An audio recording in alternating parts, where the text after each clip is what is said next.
Hello guys, कैसे हैं आप लोग? ऑफ कोर्स ठीक ठाक होंगे। तो गाइस, आज हम data warehouse and data mining का यूनिट सेकंड स्टार्ट करने वाले हैं। डाटा माइनिंग फंडामेंटल्स के यूनिट वन हमने कंप्लीट कर लिया था। हमने डाटा के कंपोनेंट के बारे में जाना था, उसके सोर्सेज के बारे में जाना था प्रीवियस वीडियो में, और कैसे कैसे ट्रांसफ़र होता है, कैसे कैसे स्टोर होता है, ये भी हमने सीखा था। तो गाइस, आज हम यूनिट टू शुरू करते हैं। तो उससे पहले मैंने आपको बता दिया था, इसके नोट्स आपको हमारे व्हाट्सएप ग्रुप में मिलेंगे। तो वो हमारे बायो में डिस्क्रिप्शन में लिंक प्रोवाइड कर दिया गया है, वहाँ पे आप ज्वाइन कर लेना, तो आपको नोट्स वहाँ प्रोवाइड हो जाएंगे। तो चलो हम यूनिट टू स्टार्ट करते हैं कि डाटा माइनिंग का आज ओवरव्यू लेते हैं कि कैसे हम उसे माइन करते हैं, कैसे हम उसे एक्सट्रैक्ट करते हैं, कैसे हम उसे इम्प्रूव करते हैं डाटा को, कैसे कैसे हम उस डाटा को कंबाइन करते हैं। चलिए शुरू करते हैं। हाँ, तो सबसे पहले डाटा माइनिंग के बारे में ही जान लेते हैं। कैसे? Process of extracting hidden patterns, trends, insight from large data set using statistical and machine learning technique. हम इसका मतलब ये है कि हम डाटा माइन करते हैं, डाटा को खोजते हैं, डाटा को निकालते हैं। किसकी मदद से? स्टैटिकल मैथमेटिक्स का एक टूल के जरिए और एक मशीन लर्निंग टेक्निक के जरिए हम बड़े डाटा सेट से हम उस डाटा को निकालते हैं। फिर उसे उसके अकॉर्डिंग ट्रेंड्स करते हैं, उसके हिडन पैटर्न को भी हम समझते हैं कि वो किस तरह कॉम्प्लेक्स में वो बना हुआ है डाटा, उसे हम सिंपल फॉर्म में लाते हैं। तो उसको ही हम डाटा माइनिंग कहते हैं, राइट? आप ऐसे समझ लो कि गोल्ड हमें प्योर नहीं मिलता है, वो हमें उसकी माइनिंग करते हैं तब हमें गोल्ड मिलता है। फिर हम उसे ट्रांसफर करते हैं, उसे क्लीन करते हैं, ठीक है, उसे मेल्ट करते हैं, तभी तो वो ज्वेलरी और ये सब बनते हैं फिर लास्ट में जाकर। तो उसे हम क्या कर रहे हैं, पहले हम उसे माइनिंग करते हैं उस मटेरियल को। तो वैसे ही ये भी एक तरीके से हम उसे माइनिंग ही कर रहे हैं डाटा को। हम यहाँ डाटा को माइन कर रहे हैं, निकाल रहे हैं डाटा को, फिर उसे प्योर करते हैं जो अपने एक्चुअल स्टेटस में आ सके।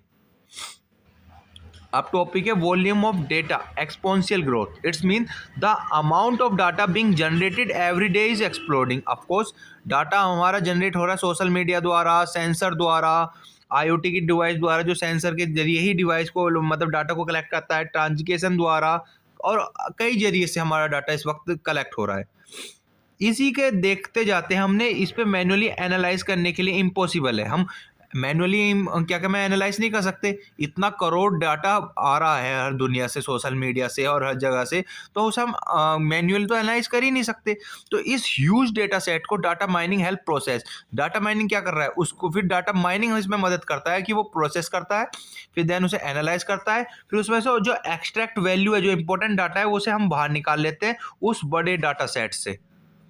ठीक है, इसलिए यहाँ पे हमारे लिए डाटा माइनिंग इंपॉर्टेंट है। ठीक है, राइट गाइस? फिर पढ़ते हैं external insight raw data contain valuable information. Right, यहाँ पे क्या कहता है, जो हमारा रो डाटा होता है is on often messy and hard to understand but hidden within are pattern, trends and relationship that can inform decision. अब यहाँ क्या हो रहा है कि हमारा raw data contain valuable information को निकाल लेगा, वहाँ से क्या करेगा, उस जो हिडन पैटर्न होता है ना, जो हार्ड पैटर्न रहते हैं, कॉम्प्लेक्स होता है, जो समझ में नहीं आता, वहाँ से डाटा को समझने की कोशिश करता है। ठीक है, जैसा आपने प्रोग्रामिंग लैंग्वेज में देखा होगा, जैसे कोई वेब पेज है, वेब पेज में आपने देखा होगा, उसे आप इंसेक्ट करते हो तो उसके कॉम्प्लेक्स वो समझ में वो आते हैं ना, कोडिंग लिखे हुए, वो समझ में नहीं आती। तो फिर उसे क्या करना है, सिंपल वे में उसे इनक्रिप्ट करके आपको प्रोवाइड करते हैं वहाँ पे। ठीक है, बीच में कोई हैक नहीं कर पाता, क्योंकि बीच में कॉम्प्लेक्स कर देते हैं उस चीज़ को, जिससे बंदा जो हैकर होता है वो मुश्किल से ही हैक कर पाता है, या क्या कहते हैं हैक ही नहीं कर पाता, वो सिक्योरिटी के लिए प्रोवाइड होता है। तो वही इसमें क्या करता है कि जो हिडन कॉम्प्लेक्स डेटा सेट होता है ना, उसे जो तुम्हें प्रोवाइड कर रहा है सिंपल फॉर्म में डाटा को, उसे क्या कहना है, ये इसको ही हम raw data content valuable information का एक एक्सटर्नल इंसाइट कह सकते हैं। ठीक है, वही लिखा है, raw data is an on its often messy and hard to understand but hidden within are pattern, trends and relationship that can inform decisions. ठीक है, ये क्यों मैटर करता है, इसके बारे में जान लेते हैं। Data mining transfer raw data useful insight. Data mining क्या कर रहा है, उस डाटा को ट्रांसफर कर रहा है रो डेटा में, और उसे हम यूजफुल में लाते हैं इनसाइट अपने ऑर्गेनाइजेशन में और अदर साइड में। आपको मैंने पिछली वीडियो में भी समझाया था, जैसे कि आप ऐसे समझ लो, जो आप अमेजन पे शॉपिंग कर रहे हो, आपने पहले शूज़ लिए हैं या शूज़ परचेज करने वाले हो, आपने उसे पॉकेट में डाल लिया आपने। ठीक है, अब वहाँ पे क्या हो रहा है कि वो एनालाइज कर रहा है उसी रो डाटा को। अब उस रो डाटा को सोच रहा है इस बंदे को शूज़ की ज़रूरत है, नीड है, तो वो क्या कर रहा है, होम पेज पे आपको वही सेम क्या कहते हैं, उससे रिलेटेड प्रोडक्ट आपको अपलोड करके दिखा रहे हैं, वो रिपीट बाय रिपीट। और ना चाहते हुए भी आप परचेज कर लेते हैं, कुछ आधे से ज़्यादा कस्टमर उसमें कंज्यूम कर लेते हैं उस चीज़ को। तो ये क्या है, यही तो रो डाटा का यूज़फुल करते हैं ऑर्गेनाइजेशन वाले। अंडरस्टैंड कस्टमर बिहेवियर, राइट, हम कस्टमर का बिहेवियर समझ लेते हैं। अभी आपको एग्जांपल बताया है मैंने। ऑप्टिमाइज ऑपरेशन, ऑपरेशन ऑप्टिमाइज कर सकते हैं। Identify new opportunities, of course नए अपॉर्चुनिटीज भी पा सकते हैं। यही तो खास बात है डाटा का। अब थर्ड टॉपिक आता है तुम्हारा कॉम्पेटिटिव एडवांटेज प्रिडिक्ट ट्रेंड्स। ठीक है, it's mean business that can process trends and deploy understand customer needs. ये हमने पिछली वीडियो में भी समझा था कि हम ट्रेंड को प्रिडिक्ट करते हैं डाटा की मदद से। मतलब कि क्या ट्रेंड चल रहा है आजकल, क्या मार्केट में आ रहा है, तो वो हम कॉम्पिटिटिव एडवांटेज भी कह सकते हैं। और इसमें आते हैं predict and understand customer, right. क्यों मैटर करता है, वही है, प्रिडिक्ट एनालाइज कर सकते हैं कि फ्यूचर में इसकी सेल क्या होगी, इसकी डिमांड क्या है। कस्टमर का सेगमेंटेशन समझ सकते हैं, grouping customer by behaviour, personalise marketing कर सकते हैं, target offers, recommendation, risk management, fraud detection और क्रेडिट स्कोरिंग भी हम यहाँ से कर सकते हैं। वो ऐसे समझ लो, रिस्क मैनेजमेंट का ऐसे समझ लो, आजकल के साइबर क्राइम ज़्यादा बढ़ रहे हैं, तो उन्हें पता है कि वो क्या कहते हैं कि तुम्हारे एसएमएस के जरिए चोरी कर रहे हैं। ठीक है, तो हम उसी ट्रेंड को हम क्या करेंगे, उन्हें सिक्योर करेंगे कंज्यूमर को, यूज़र को, कि क्या कहते हैं आप एसएमएस में जो ओटीपी आ रहा है वो रिसीव ना करें। तो इसे क्या है, हम यहाँ पे अपना रिस्क मैनेजमेंट भी कर पा रहे हैं, राइट। इस तरह ये हमारी मदद करता है। अब आता है automation efficiency, automate analyse processes. It's mean कि आप ऐसे समझो कि relying on manual analysis which is slow. आप डाटा को एनालाइज करना चाह रहे हो खुद ही, तो आप इतना करोड़ों डाटा एनालाइज कर पाओगे? अब करने की भी कोशिश करोगे तो कितना धीरे होगा। फ़ोन में भी दिक्कत आएगी, नॉट स्केलेबल भी है। अगर बाई चांस स्केलेबिलिटी नहीं है आपके सॉफ्टवेयर में, तो वहाँ पे आप डाटा तो एनालाइज नहीं कर पाओगे। तो यहाँ पे क्या कहता है, mining automate the discovery of pattern. तो यहाँ ऑटोमेशन इफिशिएंसी का मतलब ये है कि ये ऑटोमेटिक एनालाइज करने लगेगा। अब जब ऑटोमेटिक एनालाइज करेगा तो आप पे प्रेशर कम आएगा। आप मैन्युअली एनालाइज नहीं कर पा रहे हो, तो ऑटोमेटिक एनालाइज ये वाला प्रोसेस करता है, तभी तो इसका नाम है ऑटोमेशन एंड इफिशिएंसी। खुद एनालाइज करना डाटा को, राइट। ये मैटर क्यों करता है, सबसे बड़ी बात फास्टर डिसीजन। सबसे बड़ी बात डिसीजन फास्ट ले सकें। जैसे हमारे आजकल एआई ट्रेंड में है, मशीन लर्निंग ट्रेंड में है, तो उन्हें अगर हम डाटा को अच्छी तरह से हम एनालाइज कर पाएंगे जल्दी से जल्दी ऑटोमेटिकली, तो एआई अच्छे से डिसीजन ले पाएगा, तुरंत फास्ट डिसीजन कर पाएगा, right. Consist and repeatable analysis, इससे क्या कंसिस्टेंसी बन जाएगी, वो लगातार क्या कहना एनालाइज करता रहेगा। ऑटोमेटिक वाला मैनुअल क्या है कि आप एक तरीके से ह्यूमन पर्सन अगर आप खुद ही करते रहोगे तो कहीं ना कहीं तो आप रुकोगे ही। ये नहीं है कि आप 24 घंटे ही लगे रहोगे। तो यहाँ पे क्या है कि ऑटोमेटिक अपना आप एनालाइज करता रहेगा, तो यहाँ पे कंसिस्टेंसी बन जाएगी। दिन हो या रात लगातार क्या कहना एनालाइज करता रहेगा, यही इसी का बेनिफिट है। रिड्यूस ह्यूमन बाइस, वो तो मैंने आपको पहले ही बता दिया कि इंसान का वहाँ कम हो जाएगा। ठीक है, स्केलेबिलिटी हैंडल कर पाएंगे। जब पता चला आप जैसे कि यहाँ पे एनालाइज 24 घंटे कर रहा है, आप शाम के टाइम वापस आ गए हैं, तो देन देखते हैं सुबह आके अच्छा आज 1 लाख डाटा आया, 1 लाख डाटा आया है, तो इसी के लिए हमें जगह बनानी है। तो यहाँ पे हम स्केलेबिलिटी हैंडल कर पा लेंगे। ये नहीं था कि अगर ह्यूमन को पता नहीं है और वो रात में नहीं कर पाया एनालाइज, देन सुबह आता है अरे भाई 2 लाख डाटा आ गया है, पर 2 लाख डाटा के लिए तो स्केलेबिलिटी मैंने बनाई नहीं, यहाँ पे तो जगह ही नहीं है, अब मैं क्या करूँ। वहाँ पे क्या हो गया, काम जो वर्क है वो पेंडिंग में चला गया। कॉस्ट सेविंग, ऑफ कोर्स यहाँ पे हम ह्यूमन बाइस को हम सैलरी दे रहे हैं, उन्हें क्या में वर्क करवा रहे हैं। तो यहाँ पे क्या है कि ऑटोमेटिक यहाँ पे जब हमारा ऑटोमेशन एनालिसिस प्रोसेस आ जाएगा तो वो ऑलरेडी अपना आप करता रहेगा, तो यहाँ पे हमारी कॉस्ट सेविंग बचेगी, राइट। इस तरह से मैटर करता है। Functionality of data mining, data mining की क्या फंक्शनलिटी है, चलो गाइस इसे पढ़ते हैं। क्लासिफिकेशन, सबसे पहला आता है classification. Assign data into predefined categories of classes based on feature attributes. अब क्या करते हैं, जब हम डाटा माइन कर लेते हैं अब उसमें क्लासिफिकेशन करते हैं। जैसे कि आप ऐसे समझो, धरती है, धरती अर्थ कस्ट से क्या मिलता है, हमें लोहा मिलता है, ठीक है, राइट। लोहा के साथ साथ चांदी भी मिलती है, सिल्वर, गोल्ड मिल गया, ठीक है, और क्या कहते हैं तुम्हारा और भी मेटल्स हैं, एल्यूमिनियम मिल गया। तो हम उसे क्या करते हैं, क्लासिफिकेशन में डिवाइड करते हैं। एल्यूमिनियम ये है आयरन लोहा ये है, सोना ये है। तो हम वही कर रहे हैं, डाटा को माइन करते हैं, फिर उसे हम क्लासिफाइड कर लेते हैं कि डाटा किस किस का है। अब ये वर्क कैसे करता है, यूज लेवल ट्रेनिंग डेटा। ये लेवल ट्रेनिंग डेटा में मदद करता है, learn patterns then predict the class of new data. आप ऐसे समझ लो, आर्टिफिशियल इंटेलिजेंसी को ये बताओ कि जैसे कि एप्पल है, तो वो क्या है, हम उसे बता रहे हैं कि सेब को दिखाते हो ये जी एप्पल है। जो भी आपसे पूछेगा ना एआई कि ये क्या है, तो आपको बताना है ये जी एप्पल है। तो वो क्या करेगा, वो लेवल ट्रेनिंग डेटा होता है। तो यहाँ पे क्या गया, लो लेवल लगा देता है उस डेटा में, और वो उसे हम सिखा देते हैं मशीन लर्निंग को। उससे क्या, हमारा आर्टिफिशियल इंटेलिजेंसी अच्छे से डिसीजन कर पाता है। तो इसी की वजह से हमारा जो एआई है वो इंप्रूवमेंट हो रहा है। ठीक है। Example, spam versus not spam in email. आप सबसे बढ़िया एग्जाम्पल है। आप जैसे कि स्पैम और नॉट स्पैम में जान लेते हो कि स्पैम में ये वाला ईमेल आया, पर नॉट स्पैम वाले में ये वाला ईमेल है, तो यहाँ पे क्लासीफाई हो जाता है आपका मेल। लोन अप्रूवल, अप्रूवल है तो अप्रूवल वाले में जाएगा, डिनाई तो डिनाई वाले में जाएगा, बेस्ड ऑन इनकम और क्रेडिट स्कोर। डिजीज डायग्नोसिस, जैसे कि हेल्दी है तो हेल्दी से ही, और जो बीमार है वो अलग उसमें चले जाएंगे।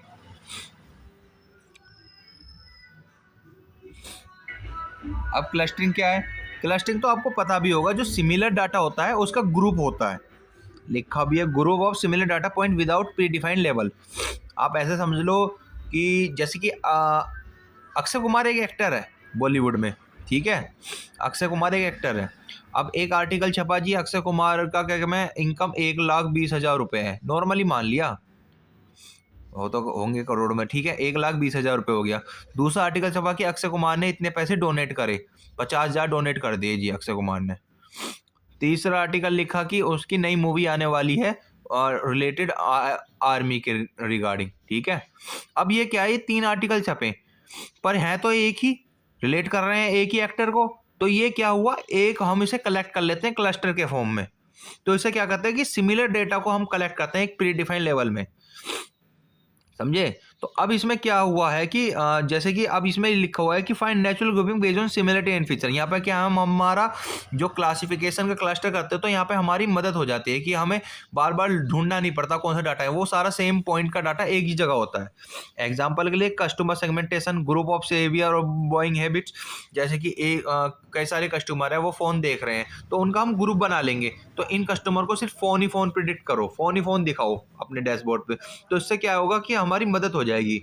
Document clustering, group new articles by topic, ये तो मैंने अभी आपको एक एक्टर के जरिए समझाया है। इमेज सेगमेंटेशन, सीधी सी बात है, group pixel and similar colour वाले को हम कंबाइन कर लेते हैं।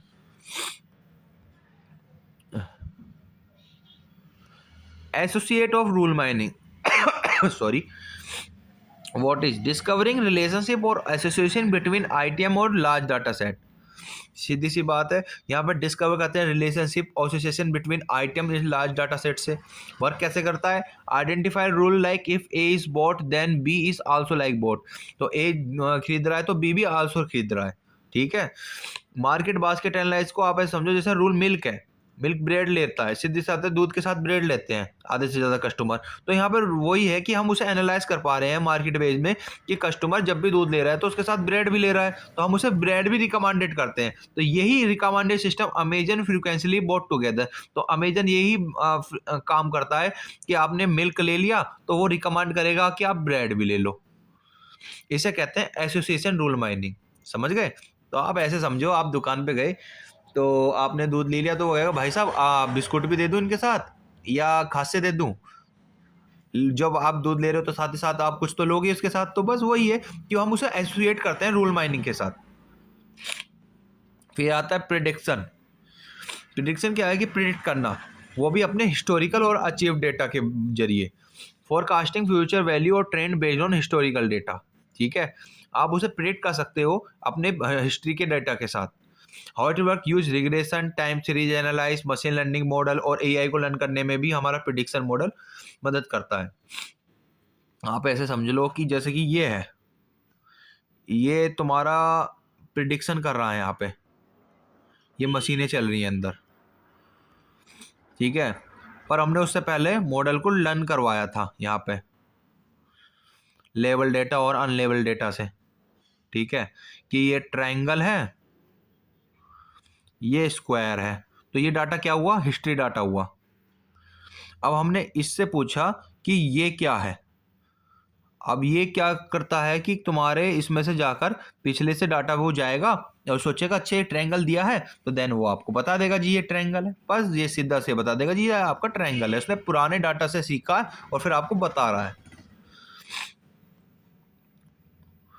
ठीक है, यही काम करता है। तो वो ये स्टॉक प्राइस प्रिडिक्ट करते हैं आजकल, जैसे कि अच्छा जैसे आपने देखा भी होगा, कई सीरीज भी आई हैं वेब सीरीज इसके ऊपर। अच्छा आज टाटा का शेयर डाउन जा रहा है, पर ये फ्यूचर में ऊपर जा सकता है, तो वो क्या करेंगे उस स्टॉक में पैसे डालेंगे। Weather forecasting, sell for forecasting next quarter, तो वही ये प्रिडिक्शन इंपॉर्टेंट है। अब बात की जाती है कि एनोमली डिटेक्शन है क्या। ये क्या करेगा, जो अनयूजुअल और रियल डेटा पॉइंट है do not fit the normal pattern, उन्हें हटा देगा। और मतलब वर्क कैसे करता है, compare data point two expect behaviour and flag outlier, तो उन्हें एक्सपेक्ट करता है डेटा पॉइंट टू एक्सपेक्ट उसके बिहेवियर से, उसके फ्लैग आउटलेयर से। जैसे कि fraud detection in credit card transaction में हुआ, नेटवर्क इंटरसेक्शन हो गया डिटेक्ट हो गया, मैन्युफैक्चरिंग डिफेक्ट डिटेक्शन हो गया, तो ये सब एनोमली डिटेक्ट कर लेता है। अब बात करते हैं समराइज, वो ये create a compact understandable representative of data set. ये क्या से वर्क करता है, पहले एग्रीगेट करता है, फिर उसे हम विजुअलाइज करते हैं, फिर उसे ऑब्जेक्ट और हाईलाइट करते हैं उसकी इंफॉर्मेशन को। That is important, highlight.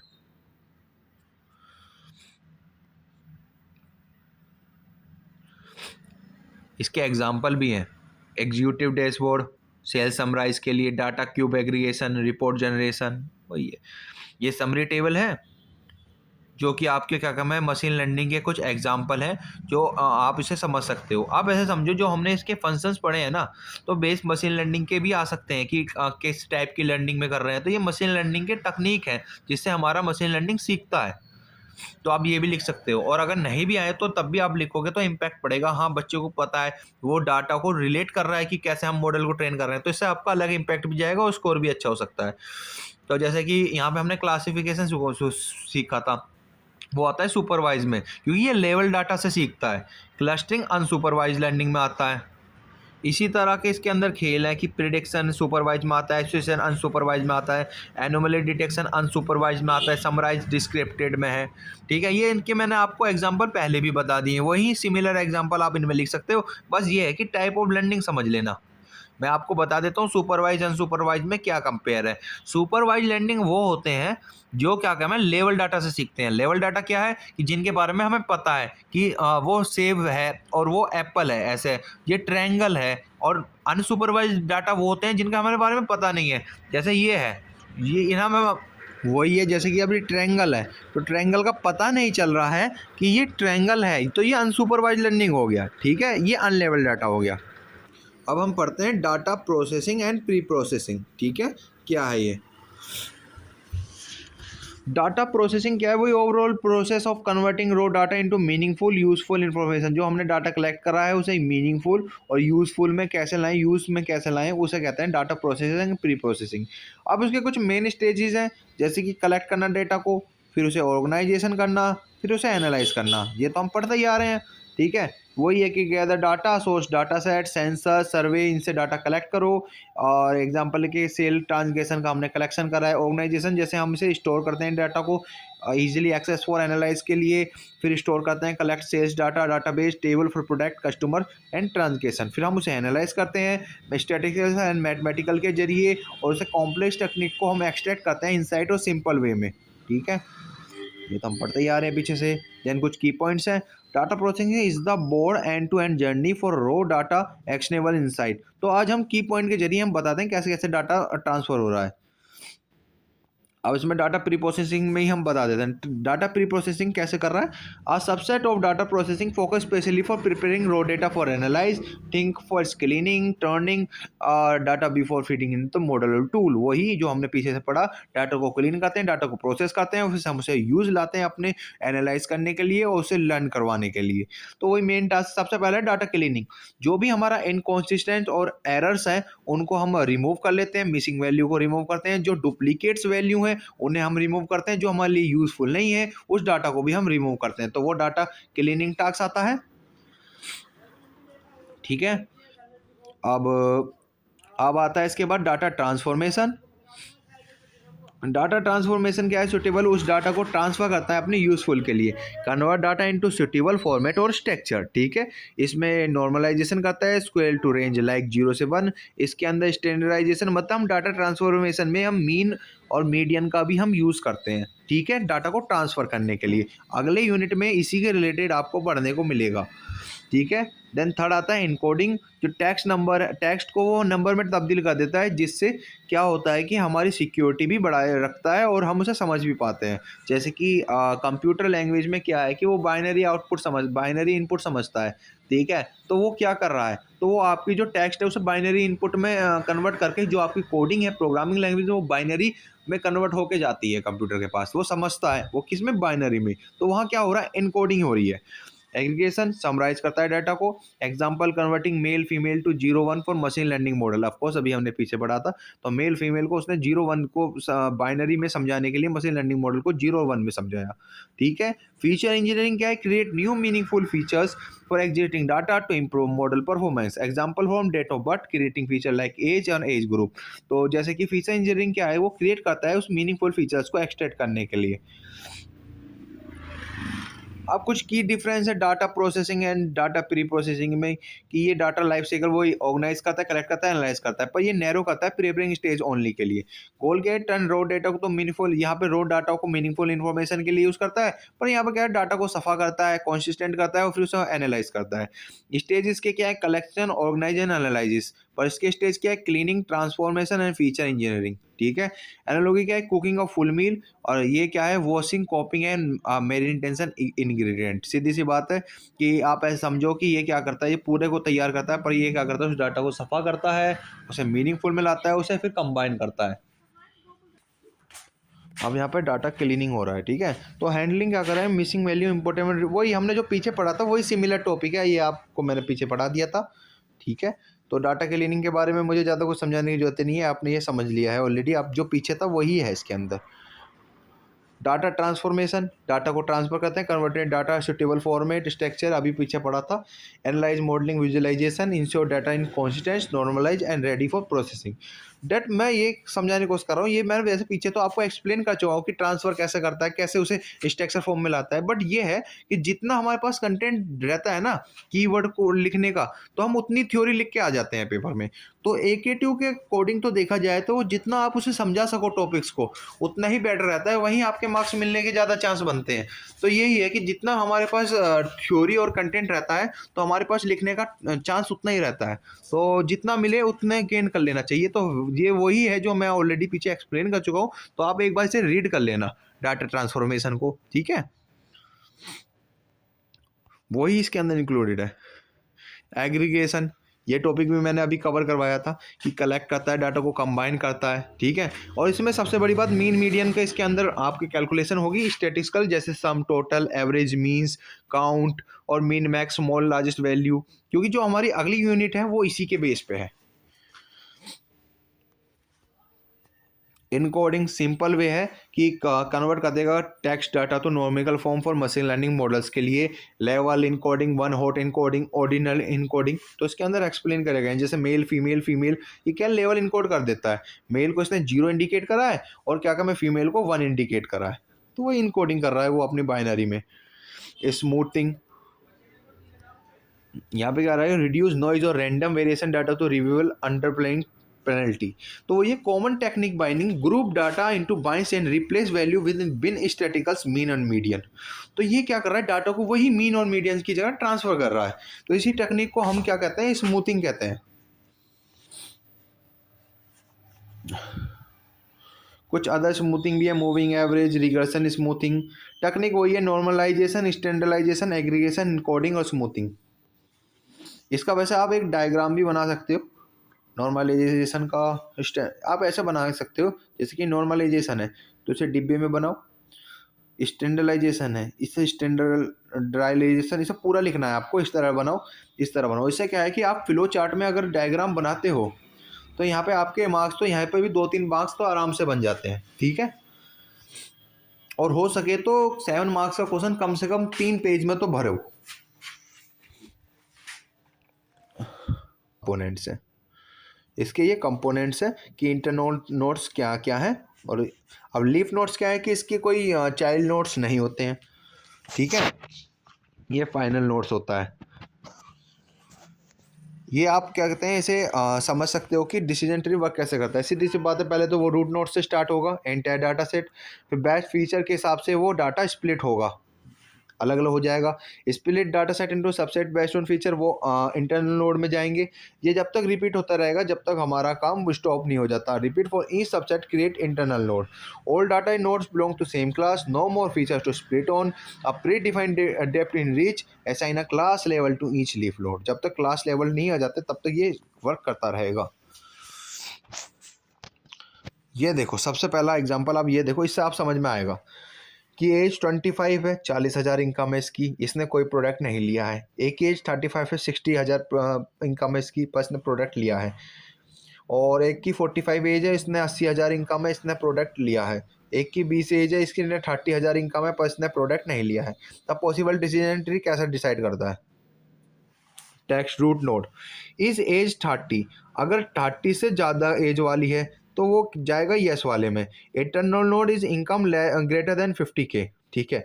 अब 30 से जो बड़ी 50K है, ठीक है, वो इधर चलेगी यस वाले में। Yes leave by product yes, और नो वाले में लीव बाय प्रोडक्ट नो, और जो नो वाला है लीव बाय प्रोडक्ट नो, तो उसने प्रोडक्ट नहीं लिया जो 30 से कम वाली है। तो आप यहाँ पे देख सकते हो जो 30 से कम वाली एज वाले थी उन्होंने प्रोडक्ट नहीं लिया, और यहाँ पे जो 30 से ज़्यादा वाले थे उनमें से कुछ लोगों ने प्रोडक्ट लिया और कुछ प्रोडक्ट नहीं लिया। तो यहाँ पे हमें क्या सीखने को मिला कि डिसीजन ट्री ने पॉसिबल क्या क्या हमें यहाँ पे प्रिडिक्ट करा डिसीजन एक लेवल डेटा से। जो ये डेटा है इसे हम लेवल डेटा कहलाते हैं। ओके, ये है डिसीजन ट्री का,